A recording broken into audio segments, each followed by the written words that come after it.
Âgé de 44 ans, Manuel, le neveu de Jean-Jacques Goldman, se confie sur le succès de son oncle, qu'il côtoyait encore lors de repas de famille, lorsqu'il était jeune.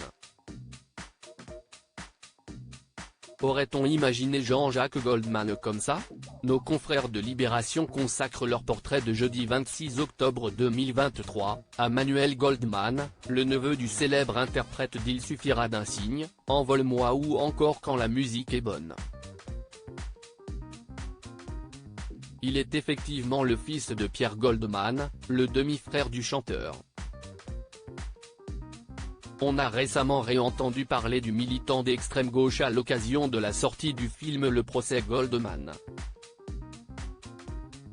Un long métrage qui retrace l'histoire de celui qui a été acquitté dans l'affaire du double meurtre de la pharmacie du boulevard Richard Lenoir, en 1976, avant d'être assassiné par un groupuscule d'extrême droite, en septembre 1979, quelques jours seulement avant la naissance de Manuel.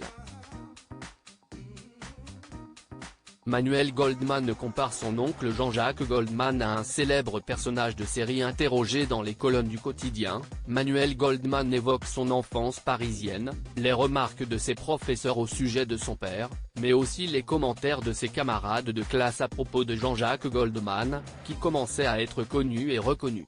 L'homme de 44 ans évoque un oncle cool, marrant, d'une grande modestie, se souvenant des repas de famille partagés à l'occasion des fêtes de fin d'année.